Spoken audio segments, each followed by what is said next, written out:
तो जो उष्णकटिबंधीय ट्रॉपिकल ग्रासलैंड है, ये इक्वेटर के करीब, इक्वेटर पर नहीं, क्योंकि इक्वेटर पर तो क्या पाए जाते हैं, इक्वेटर क्या पाए जाते हैं, जंगल, सदाबहार वन पाए जाते हैं विषुवत रेखा पर। तो उसके ऊपर वाला जो क्षेत्र होता है वहां पर लगभग 20 डिग्री से शुरू हो जाती है घास भूमि। 15 से 20 डिग्री से लेकर के 30-35 डिग्री तक फैली होती है यह घास भूमि। अब यहां से महत्वपूर्ण बात यह कि ये सवाना प्रकार भी कहलाती है। सवाना प्रकार की घास, प्रकार क्यों? क्योंकि इस तरह की घास भूमि की बहुलता अफ्रीका के सवाना घास भूमि क्षेत्र में सर्वाधिक देखने को मिलती है। तो उस प्रकार की जहां जहां घास दिखाई देती है तो उसे कह देते हैं सवाना प्रकार की घास भूमि, है ना। या क्योंकि जगह कौन सी है अफ्रीका में जहां ये बड़े पैमाने पर है, सूडान, तो इसे सूडान प्रकार की, कि सूडान में जिस तरह की घास है वो अन्य जगह पर भी देखी जाएगी तो उसे भी कह देंगे सूडान प्रकार की घास भूमि। इनके अलग अलग नाम हैं, सवाना प्रकार, सूडान प्रकार की घास भूमि।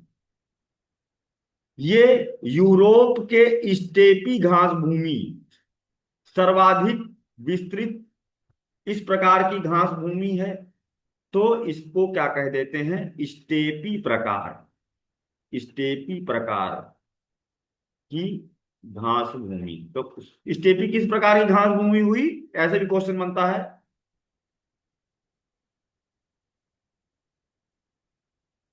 शीतोष्ण टेम्परेट, ठंडे क्षेत्र की घास भूमि। और यह कैसी हो गई, गर्म क्षेत्र की घास भूमि हो गई। इतना क्लियर हुआ। अब और खास बात क्या है ना, इन दोनों में मेन मेन अंतर क्या है। ये वाली जो घास भूमि होती है ना, क्योंकि गर्म जगह पे है, बारिश कम होती है, मिट्टी में नमी कम है, पोषक तत्व की नितांत कमी है, तो इस कारण से यहाँ की जो घास भूमि होती है कंटीली, ठीक है, कैसी होती है, कंटीली, झाड़ झंखाड़ युक्त, थॉर्नी, है ना।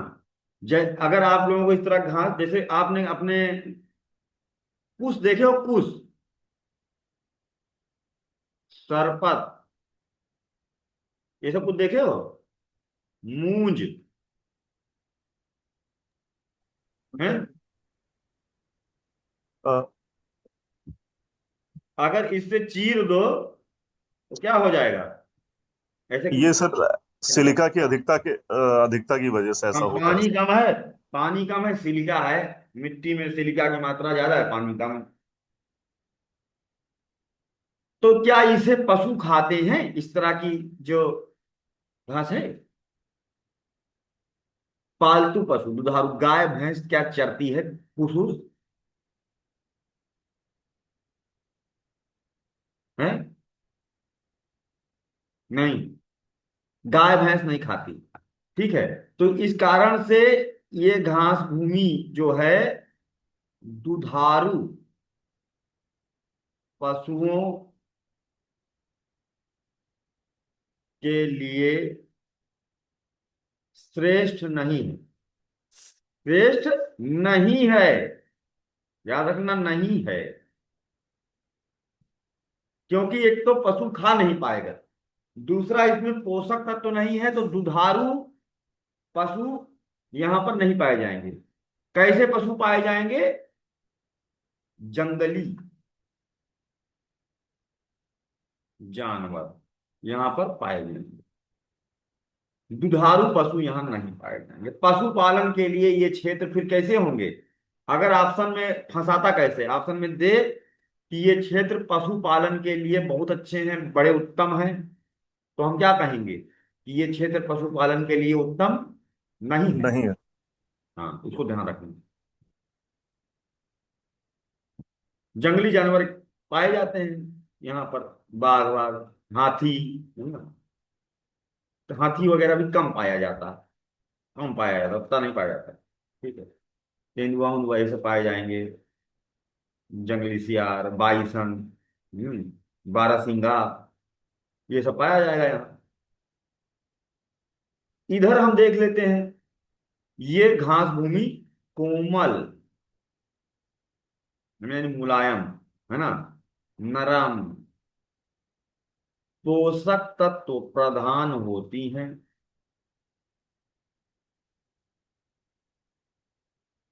हाँ, ये आकार में बड़ी होती। देखो कुछ कुछ कितना लंबा लंबा होता है ना। आकार में बड़ी, है ना, मतलब 8 से 12 फुट तक की।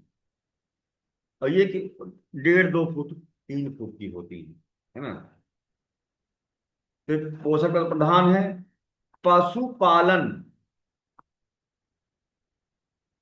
की जन्म स्थली है। पशुपालन यहीं से प्रारंभ ही हुआ था। पशुपालन के लिए आदर्श हैं। दुधारू पशु बड़े पैमाने पर यहाँ पर पशुपालन देखने को आपको मिलता, क्योंकि घास ऐसी है, आराम से चारा के तौर पे इस्तेमाल हो सकती है ना। इन क्षेत्रों में गेहूं की खेती प्रधान रूप से होती है।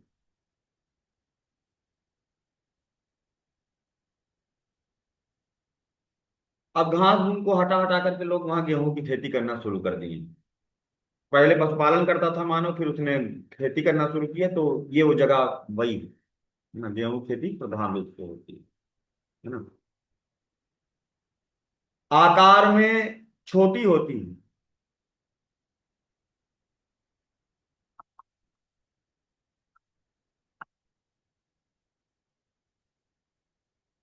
ना? और ये 35 डिग्री से लेकर के 55 डिग्री अक्षांशों के बीच पाई जाती हैं।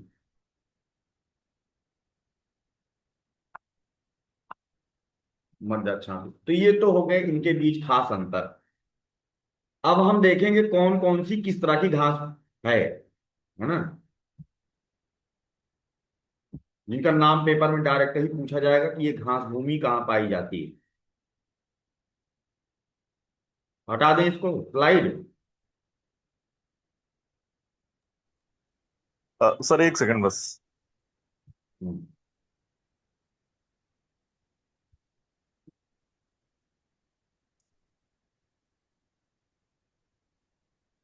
जी सर, हटा दीजिए।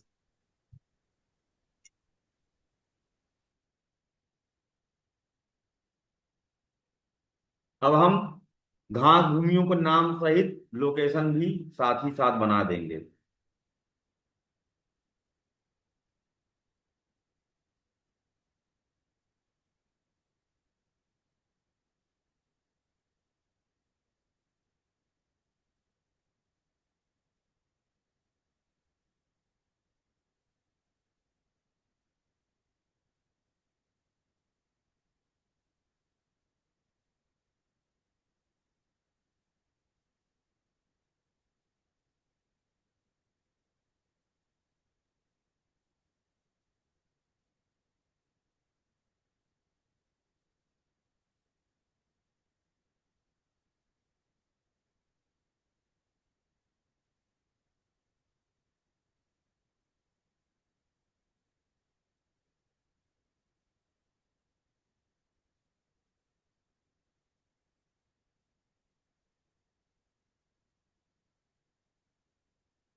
इस एक ही मैप में हम लोग विश्व की सभी घास भूमियों को दर्शाएंगे और पूरा एक चैप्टर खत्म हो जाएगा इसमें।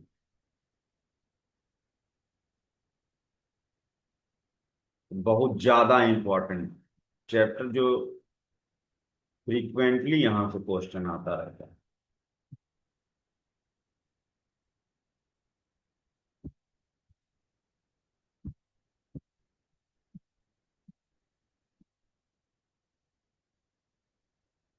अब इसमें हम एक काम करेंगे कि सवाना घास भूमियों को रेड कलर से दिखाएंगे और स्टेपी घास भूमियों को ग्रीन कलर से दिखाएंगे।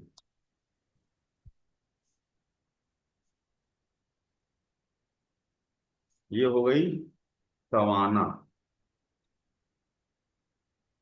प्रकार। गरम वाली झाड़ झंखाड़ वाली घास भूमि जहां जहां बनाएंगे रेड कलर से बनाएंगे, और ग्रीन कलर से बनाएंगे स्टेपी प्रकार।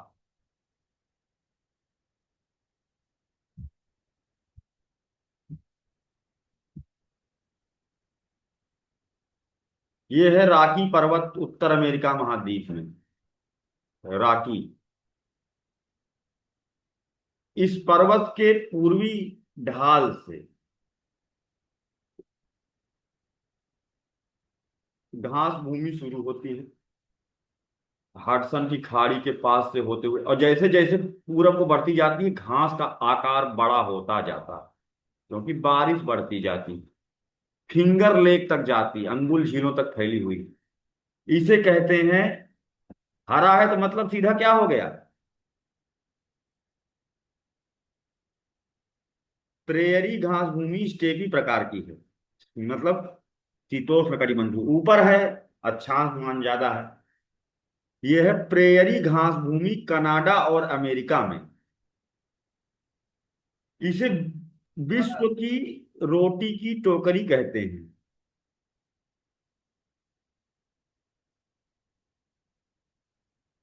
Bread basket of the world,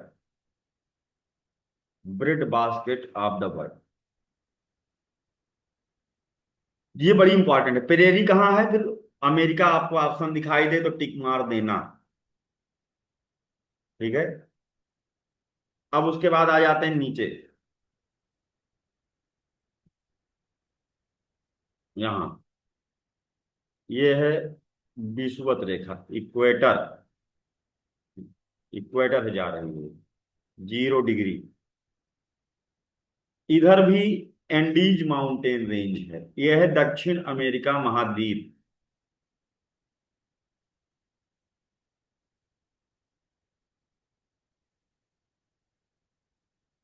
ये पर्वत का नाम है एंडीज। एंडीज पर्वत में 0 डिग्री के ऊपर वाले पार्ट में वेनेजुएला वगैरह जहां पर है वहां पर घास भूमि, ब्राजील के पश्चिमी भाग में घास भूमि का विस्तार मिलता।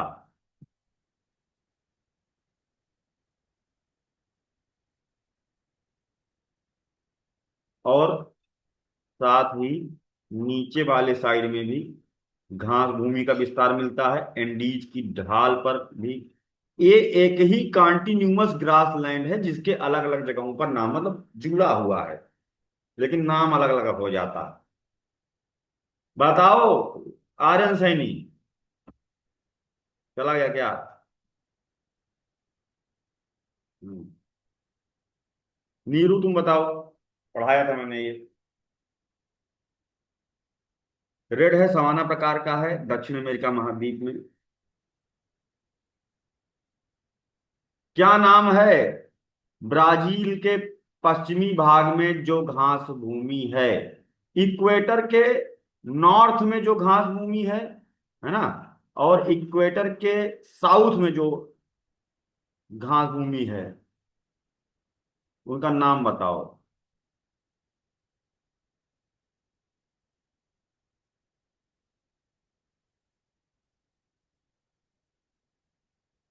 ट्रॉपिकल ग्रासलैंड है। ब्राजील का सर। हाँ, नाम क्या? सवाना। समाना तो प्रकार है, इन प्रकार के नाम नहीं पूछे, इनका अपना खुद का कुछ नाम है ना।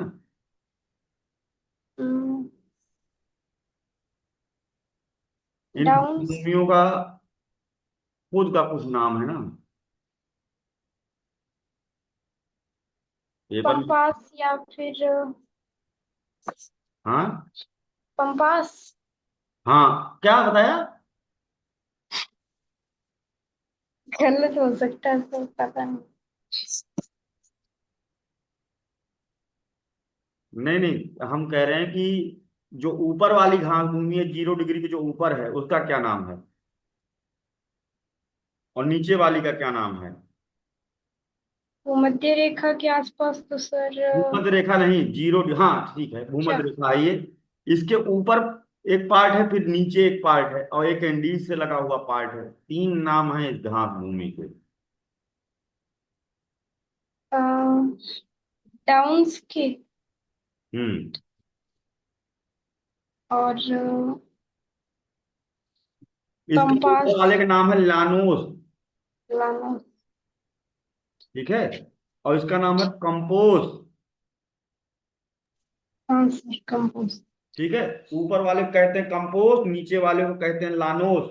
और जो एंडीज में है ना, फूट हिल पर रेनफॉल, रेन साइडो के कारण इसका नाम है ग्रान चैको। ये थोड़ा सा अलग है। यहाँ पर आपको जंगली जानवर देखने को मिल जाते हैं, छोटा आकार की है। कंपोस्ट लानोस से इसका साइज काफी छोटा है, ग्रान चैको। तो यहाँ पर 3 हो गए, लानोस, कंपोस्ट, ग्रान चैको। ये दक्षिण अमेरिका महाद्वीप में आपको देखने को मिलती है। लानोस आपको वेनेजुएला, कोलंबिया में देखने को मिलेगी, है ना। और कंपोस्ट आपको ब्राजील में देखने को मिलेगी, है ना। और बोलीविया में देखने को मिलेगी ग्रान चैको। बोलीविया का पठार है, उसी पठार पर ये घास उगी होती है जिसे कहते हैं ग्रान चैको। फिर नीचे आ जाइए। ये घास भूमि काफी ज्यादा पेपर में पूछी गई है। हरा कलर बनाया है, इसका मतलब कैसी है, स्टेपी प्रकार की है। अर्जेंटीना, कहाँ कहाँ आई है? अर्जेंटीना, पेरुगुए, उरुगुए, है ना। दक्षिण अमेरिका महाद्वीप के साउदर्न पार्ट में यहाँ पर पठार है, पेटागोनिया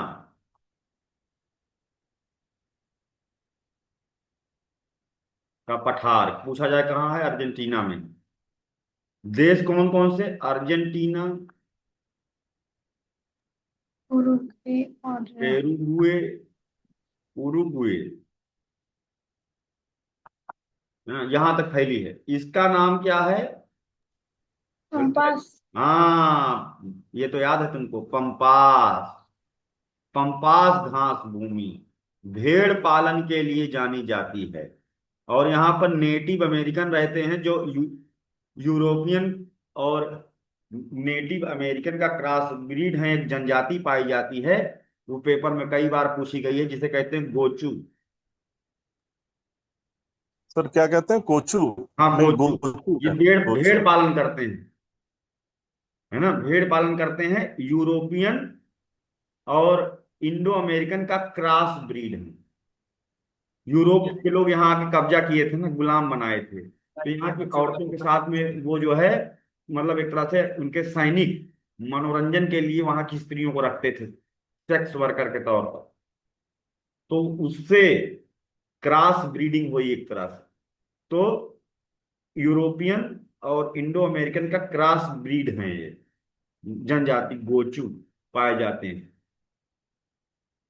भेड़ पालन करते हैं। ये गोचू कई बार पेपर में पूछे गए हैं, आईएएस तक में। अब यहां पर आ जाओ, यहां पर कैलिफोर्निया है। कैलिफोर्निया है, मोजावे का मरुस्थल है, सियरा नेवादा पहाड़ है। पहाड़ का नाम है सियरा नेवादा। मरुस्थल है उसके नीचे, जिसका नाम है मोजावे मरुस्थल।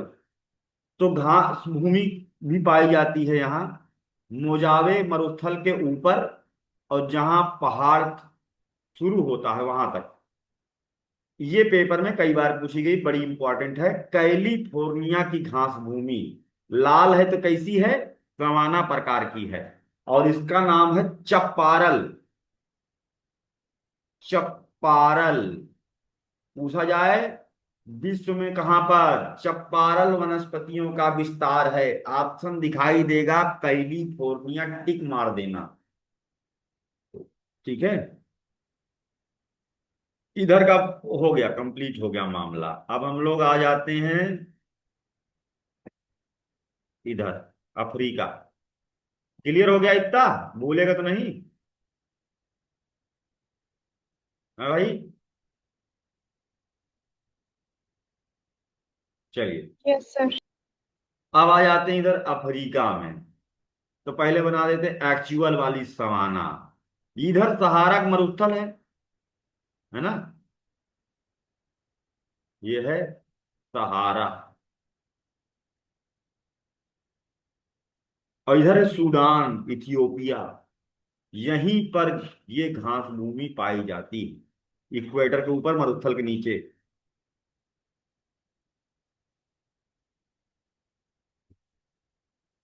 दुनिया की पहली खेती यहीं से स्टार्ट हुई थी, साहेल क्षेत्र है ये घास भूमि। मुख्य तौर पर यह सबसे ज्यादा विकसित है सूडान में। इसी का नाम है सवाना या सूडान। सूडानी घास भूमि के नाम से जानी जाती है। ट्रॉपिकल घास भूमि अफ्रीका की। फिर नीचे आ जाइए, यहां पर ड्रैकेंसबर्ग नाम का पहाड़ है। पहाड़ भी साथ साथ में हम लोगों का हो जा रहा है। इस पहाड़ का नाम है दक्षिण अफ्रीका में ड्रैकेंसबर्ग। तो ड्रैकेंसबर्ग पहाड़ के उत्तर और दक्षिण में घास भूमि पाई जाती है। उत्तर वाली घास भूमि छोटी है और दक्षिण वाली जो घास भूमि है साउथ अफ्रीका में, वो बड़ी है ना? इसका नाम है बुश वेल्ड्स। बुश वेल्ड्स, याद रखना। वेल्ड्स घास भूमि के नाम से पूछेगा तो अफ्रीका, दक्षिण अफ्रीका, टिक मार देना। और जो ड्रैकेंसबर्ग के साउथ में है, तटवर्ती क्षेत्र में, ये बड़ी बड़ी है क्योंकि समुद्र से थोड़ा बारिश हो जाती है ना? तो इस कारण से इस घास को पानी मिल जाता है, जिसकी इसकी साइज बड़ी हो जाती है। तो इसका नाम है हाई बेल्ट। और ये किस प्रकार की होगी फिर? ठंडक पड़ती है यहाँ, हाई वेल्ड। तो वेल्ड्स घास भूमि के दो प्रकार हैं। एक है ड्रैकेंसबर्ग पहाड़ के उत्तर में, दूसरी है ड्रैकेंसबर्ग पहाड़ के दक्षिण में, बुशवेल्ड्स हाई वेल्ड्स। अब आ जाइए ऊपर, यूरोप पहुंच जाइए। यहां पर है आल्प्स पर्वत। हाँ अब हम जा यार, हट तो यार। आल्प पर्वत, म्यूट कर लो भाई। आल्प पर्वत से शुरू हो जाती है, यूक्रेन तक फैली हुई एक विकसित घास। कश्मीर हम गए तो वहां यूक्रेन तक फैली हुई एक घास भूमि आप देखने को पाओगे। इसी का नाम है स्टेपी। स्टेपी नाम इसी का है। यहीं पर दुनिया में सबसे पहले पशुपालन प्रारंभ हुआ था। आर्य लोग यहीं इधर ही से माइग्रेट करके आए थे, कुछ थियरी के हिसाब से, मैक्स मूलर के सिद्धांतानुसार। और ये सबसे बड़ी, यूक्रेन में इसका नाम क्या है पेपर में पूछा जाता है। यूक्रेन में इसे चेरनो जिम कहा जाता। यूक्रेन में इसे चेरनोजिम कहा जाता है। अब आ जाइए इंडिया। इंडिया में पश्चिमी घाट के पूरब में, महाराष्ट्र में, सवाना प्रकार की घास है।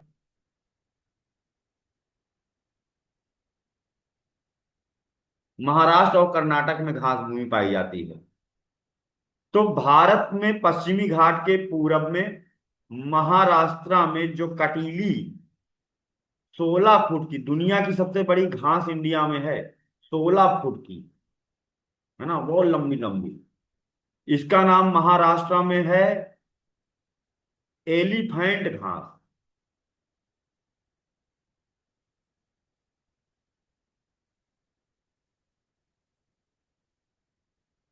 और कर्नाटक में इसे कहते हैं सोला। ये दोनों ही किस प्रकार की हैं? सवाना प्रकार की घास भूमियां। क्लियर हो गया? सर महाराष्ट्र में एलिफेंट है हाँ, और ये कर्नाटका में 16, ठीक है सोला, सर। सोला कही जाती है। ठीक है। आगे राजस्थान में भी है अरावली के पूरब में, जिसे कहते हैं मारवाड़ी घास भूमि। ये तो आसानी से कर ही ले जाओगे, क्योंकि सरल है ना, मारवाड़ का सभी जानते हैं, वो इसीलिए कुछ वो नहीं करता है। 16 एलिफेंट पूछता है। अब आ जाइए आप ऊपर, साइबेरिया रूस में भी घास भूमि पाई जाती है। ये केवल 4-6 महीने ये घास रहती है, जिसका नाम है डोडोडेंडोरान। ठंडी में, बहुत ठंडी में भी पनपती है, साइबेरिया रूस में। इसका नाम है, अजीबो गरीब नाम है, पेपर में पूछा जा चुका है, डोडो डेंडेरान। डोडोडेंडेरान साइबेरिया रूस में पाई जाती, ठंडे क्षेत्र में पाई जाती। अब बचा ऑस्ट्रेलिया।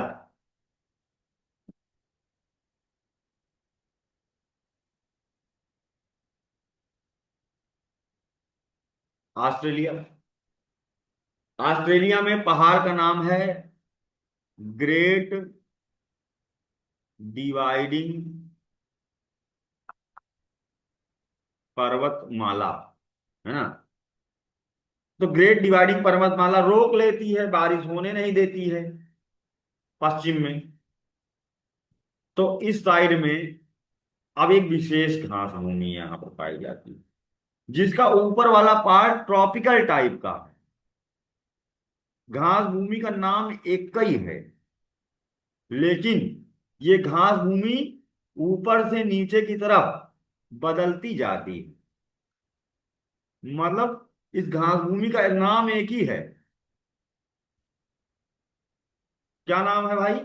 डाउन्स। बहुत ज्यादा इंपॉर्टेंट है ये। डाउन्स घास भूमि ऑस्ट्रेलिया में। इसमें ऊपर नॉर्दर्न पार्ट जो घास भूमि का है वो कैसा है? ट्रॉपिकल टाइप का है।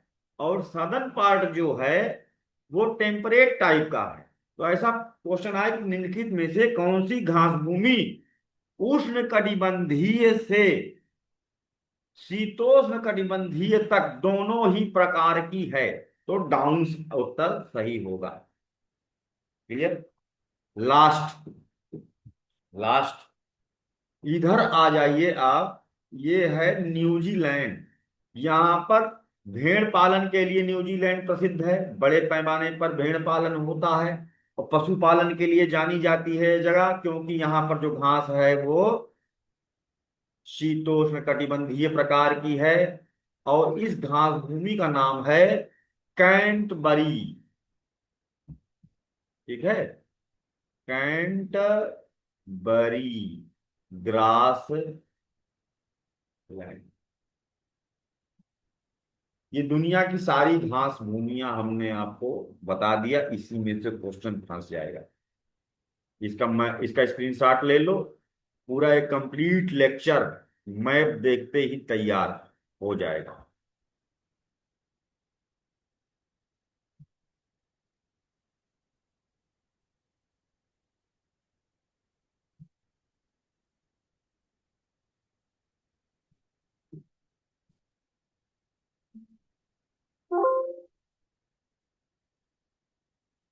क्लियर?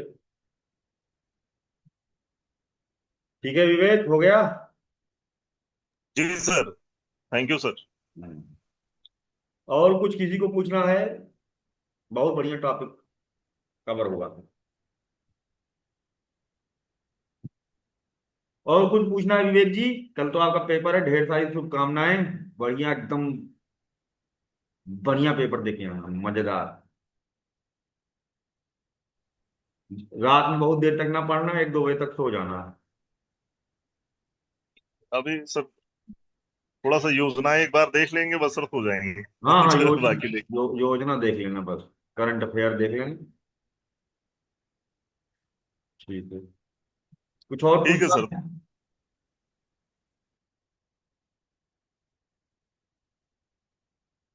और कुछ पूछना है? नहीं सर। चलिए ठीक है। नीरू, चलेंगे। चलो ठीक है। ठीक है, फिर सेशन को एंड करते हैं। और कल पेपर ऊपर सब लोग दे के आइए, फिर सोमवार से फिर नई पॉलिसी के साथ जुड़ते हैं। ठीक है। ठीक है सर, शुभ रात्रि।